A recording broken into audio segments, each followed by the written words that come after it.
রাসেল দোস্ত, আমার সূরা সাফাত ৩৭ নম্বর সূরার ১০০ থেকে ১০৭ আয়াতগুলার শিক্ষা নিয়ে মনের ভিতর একটু একটু বাড়তি ব্যাখ্যার দরকার আছে বলে আমার কাছে মনে হইতেছে। রাসেল দোস্ত, আমার তো মনে হয় এই আয়াতগুলা মোটামুটি সেলফ এক্সপ্লেনেটরি। বাংলায় কি হবে? স স্বীয় ব্যাখ্যার প্রয়োজন নাই। এটা নিজেই তো মানে বেশ বোধগম্য না? দোস্ত, বেশি পাকনামি কইরো না। আমার কাছে মনে হইছে যে এটা বোঝার দরকার আছে। আমার কাছে বিরাট মনে হইছে এটা বোঝার দরকার আছে। অলরাইট, অলরাইট দোস্ত, না ঠিক আছে, ঠিক আছে। ঠিক, তাহলে কোন জায়গাটা বল, বুঝায় বল। না এটাই দোস্ত, এই যে ইব্রাহিম আলাইহিস সালাম, ধর আমি আয়াতগুলার সার্বিক শিক্ষাটা নিজের ভাষায় বলি, ঠিক আছে? একদিন সকালে উইঠা তার ছেলেকে বললেন, না ঠিক আছে, একদম প্রথমের অংশটা থেকে বলি। ইব্রাহিম আলাইহিস সালাম আল্লাহর কাছে দোয়া করছিলেন যে আমাকে একটা ভালো সৎ সন্তান দেন আল্লাহ। চাইছিলেন, ঠিক আছে, আল্লাহর কাছে দোয়া করে। তো এটা আগের ঘটনা। তারপর তার ছেলে মোটামুটি ছেলেও পাইছেন, আল্লাহ তাকে একটা সেরকম ভালো ধৈর্যশীল ছেলে দিছেন। আর তারপর সেই ছেলে বড় হইছে। বড় হইছে এমন একটা বয়স পর্যন্ত সে মোটামুটি বাবার সাথে চলাফেরা করতে পারে, কাজবাজ করে, যায়। বাবার ধর যায় না, বাজারে গেল, কাজে গেল, একটা কাঠুরে যদি হয়ে থাকে তাহলে জঙ্গলে গেল কাঠ কাটতে। ছেলের সাথে যায়, সাহায্য করে। আমার ধারণা এমন একটা বয়স পর্যন্ত ছেলেটা পৌঁছেছে। শুধু একদম ছোট ছেলে কথা বলতে পারে এমন না, চলাফেরা করে, সাথে যায়, সাহায্য করে, এরকম পর্যন্ত আমি নিতে চাই, বুঝটা আসছে বলে আমার ধারণা। তেমন একটা বয়সে এমন একটা দিনে আমরা পৌঁছে গেলাম, ঠিক আছে? ইব্রাহিম আলাইহিস সালাম সকালবেলা ঘুম থেকে উঠলেন, বা ঘুম থেকে উঠলেন, এক পর্যায়ে স্বপ্ন দেখছেন। ছেলেকে ডাইকা বললেন যে, বাবা, আমি তো এরকম এরকম একটা স্বপ্ন দেখছি যে আমি তোমাকে আল্লাহ হুকুম করতেছেন যে আমি তোমাকে জবাই করতে হবে, তোমাকে কোরবানি করতে হবে। দোস্ত, এই যে এইটা দেখ, এটা আমরা বুঝি, এখানে আমরা পরীক্ষার জন্য আসছি, অবশ্যই সংগ্রাম হবে, ইয়ে হবে। কিন্তু ধর আল্লাহর শিখানোই নীতি, নৈতিকতা, ভালোবাসা, আন্তরিকতা, উম আল্লাহর শিখানো একটা শিক্ষা, যেটা একটা ধরন আমাদের এখানকার, যে নিজের সন্তানকে ভালোবাসা, ইয়ে দেওয়া কিরকম। দেখ দোস্ত, এটা আমি এমনটার কথা বলতেছি না যে আল্লাহ যখন নিয়ে যান, মারা যায়, অ্যাক্সিডেন্ট হয়, তখন এই যে সবুর করা, আল্লাহর পরিকল্পনায় ধৈর্য ধরা, আমি মানে ওইটা তো আমার হাত ছিল না, ঠিক আছে? কিন্তু এইটাতে মানে ওইটাতে ওই বিষয়গুলো যখন নাকি আল্লাহর হুকুমে ঘটে যায়, তখন এই যে সবুর করা হচ্ছে, যে আমি আল্লাহর পরিকল্পনায় আস্থা রেখে এজন্য আমি জিনিসটা মেনে নেই। ওইটা মেনে নেওয়া, ধৈর্য ধরা, অস্থির, হতাশ হয়ে না যাওয়া, এমন কোনো আহামরি বেজার হয়ে না যাওয়া, বুঝতে পারা, শান্ত থাকা, সবুর করা। তো ওইটা হচ্ছে ওরকম।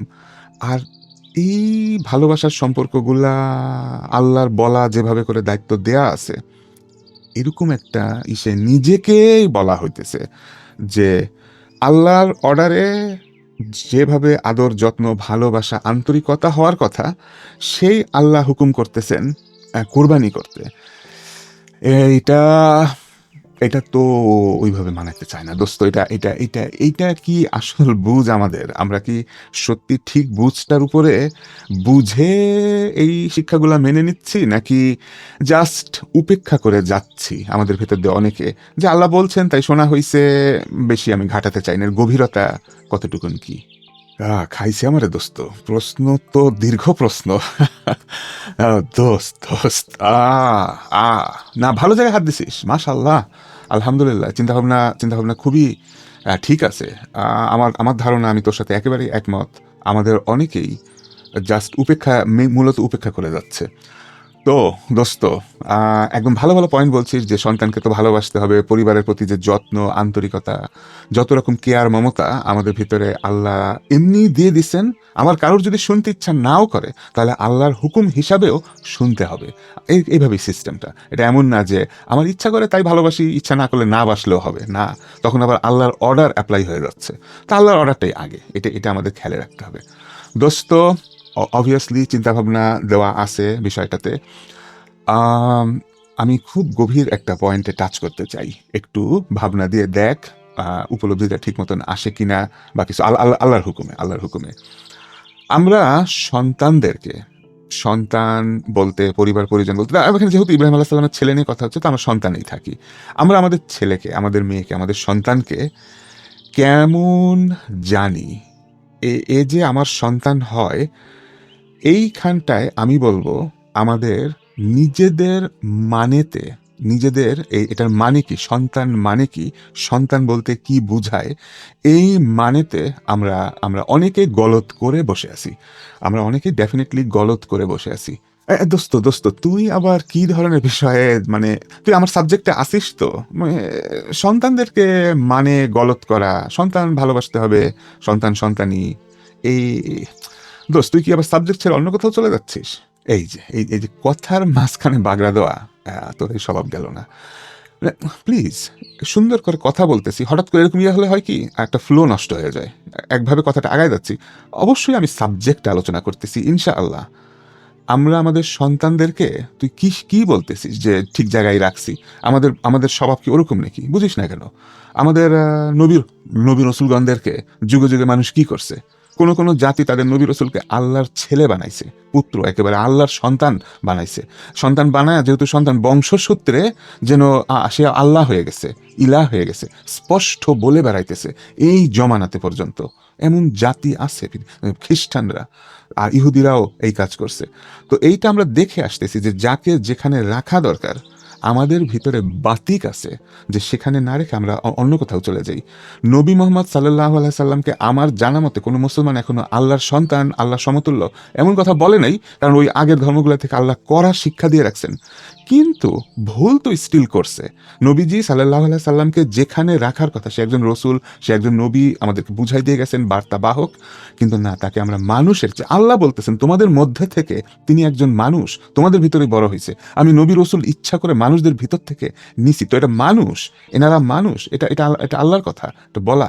কিন্তু আমরা উপরে উঠাতে চাই না, আমরা আমরা কোথায় কোথায় উঠাই ফেলতে চাই। তাই এটা আমার একটা ছোট্ট উদাহরণ যে আমাদের বাতিক আছে, আমাদের সিরিয়াস বাতিক আছে, যে যে জিনিস যে জায়গায় রাখার কথা সেখানে না রেখে সেই বিষয় নিয়ে শিরক করা, শিরকি বিষয়ে লিপ্ত হয়ে যাওয়া। কোনো জিনিস যেটা মনে করা উচিত ছিল আল্লাহ একটা সৃষ্টি, আল্লাহর হুকুমে এই সৃষ্টির মাধ্যমে আমি সাহায্য পেতে পারি, সহযোগিতা হতে পারে, উপকার হতে পারে, এটা সেটা যা আছে, আল্লাহর একটা সৃষ্টি মানুষ, এর মাধ্যমে আমি শিখতে পারি, হয়তো কোনো উপকার, আল্লাহর হুকুম, এই জন্য আল্লাহকে রাখা। কিন্তু আমরা আমরা চলে যাই সরাসরি জিনিসটার উপর, মানুষটার উপর, শিরকি মনোভাব থেকে।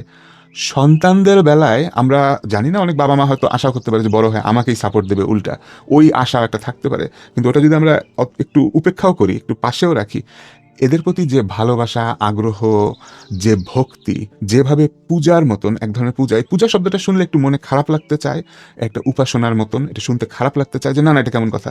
কিন্তু না, ভাব দেখো, আমরা আমরা যদি খেয়াল করি, তুই ভালো করে দেখ কিভাবে তাকায় সন্তানের দিকে, কিভাবে স্বপ্ন দেখে এই সন্তানকে নিয়ে, এটা এটা হবে, ওইটা হবে, সমাজের ভিতরে আমি আমার এমন একটা গর্ব এনে দিবে, আমার একটা অহংকার, অহংকারের রাস্তা আমার এই সন্তান, যে রাস্তা আমি নিজের নিজের যোগ্যতায় করতে পারি নাই, হয়ে ওঠে নাই, যে যে কারণেই হোক না কেন, আজকে সন্তানকে দিয়ে সেই স্বপ্নটা দেখা হচ্ছে, সেই সেই জায়গাটায় পৌঁছানোর একটা মন মানসিকতা কাজ করতে থাকে।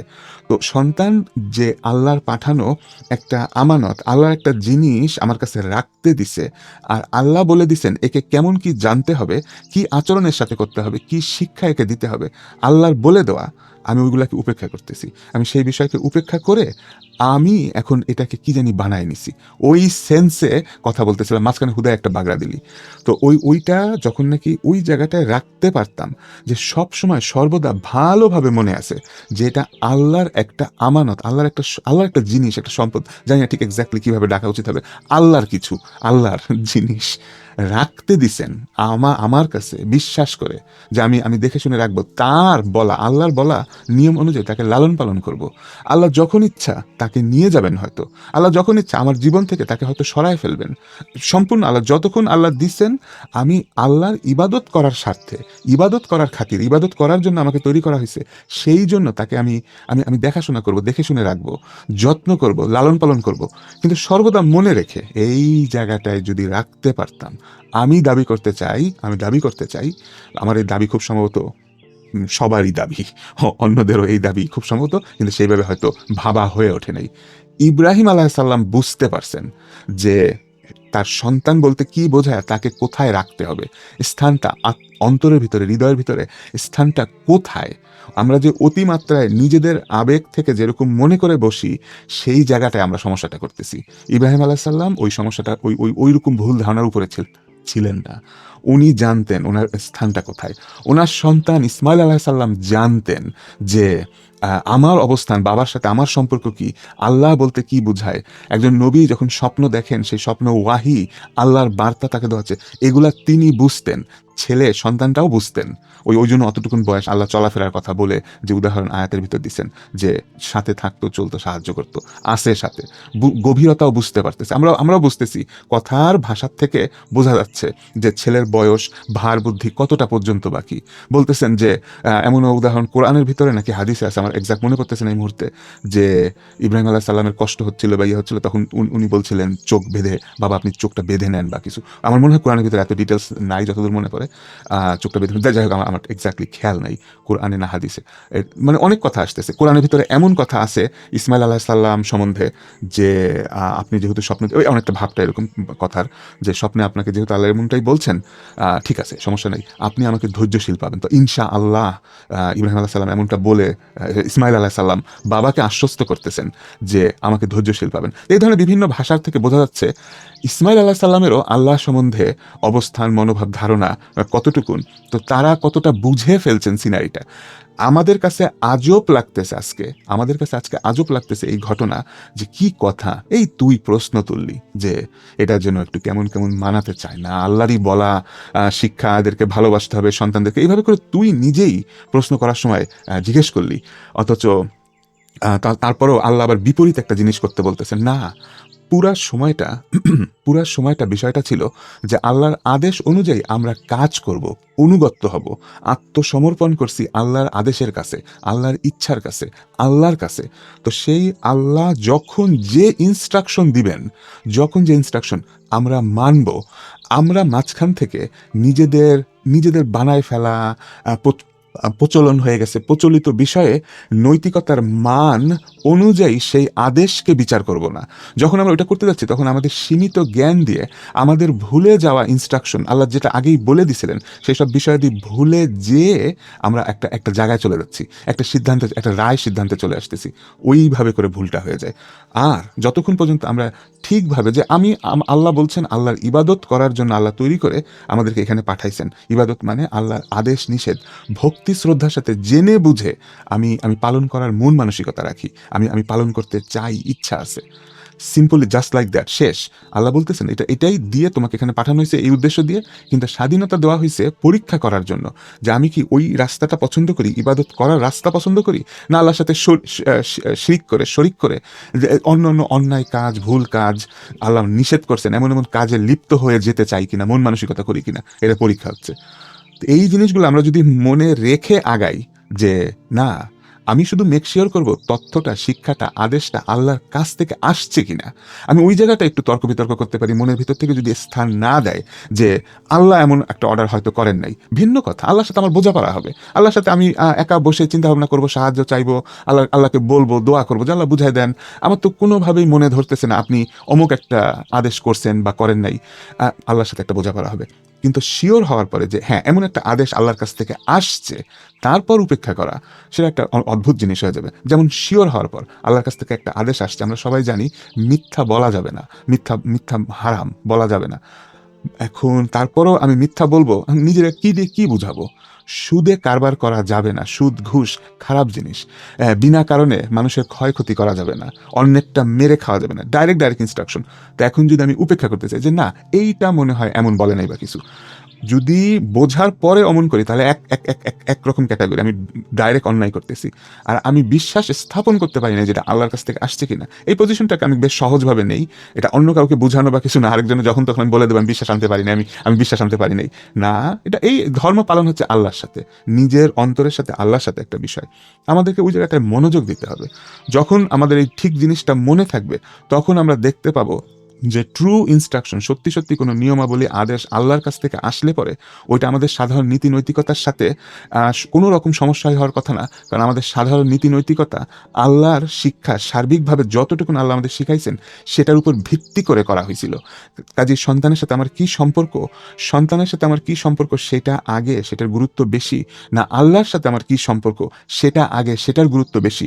আল্লাহ আমাকে তৈরি করছেন, আল্লাহর প্রতি আমার কৃতজ্ঞতা, আমার আমার আত্মসমর্পণ, আমার কৃতজ্ঞতার মাত্রা, লেভেলটা কোথায়, আমি কতটা বুঝতে পারি যে আমার এই সন্তানকেও আল্লাহ তৈরি করছেন, আমাকেও আল্লাহ তৈরি করছেন, এমনকি আমার ফিলিং, আমার অনুভূতিটা পর্যন্ত আল্লাহর দেয়া। আর আমি সেই জিনিস, সেই সেই সন্তান, সেই আমি, সেই অনুভূতি আল্লাহকে বাদ দিয়ে এখন এটাকে বড় করে দেখতে চাই। আমাদের নৈতিকতাই তো এখানে ডাইরেক্ট বাধা হয়ে দাঁড়াবে, আমাদেরই বানানো নৈতিকতা।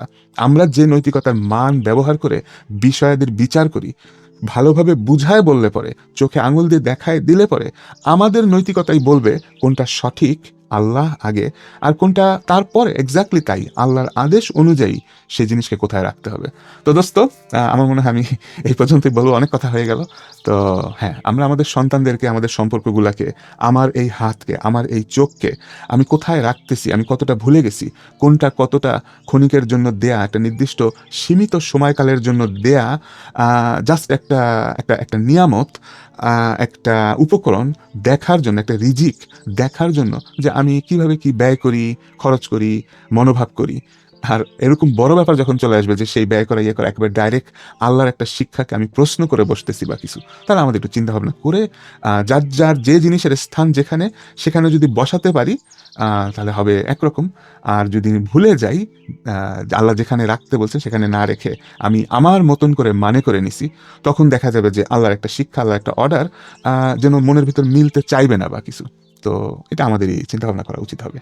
মাশাল্লাহ মাশাল্লাহ দোস্ত, ভালো ব্যাখ্যা, ভালো আলোচনা হয়েছে বলবো, তবে তুই এত কথা বলে ফেলিস দোস্ত। আমি কত আশা করি যে ভিডিওগুলোকে একটা ইসের ভিতর রাখতে। তো না, ঠিক আছে, ঠিক আছে, মাশাল্লাহ। আমার মনে হয় ভালো একটা পয়েন্ট উল্লেখ করা হয়েছে, আমরা চিন্তা ভাবনা দিতে পারি।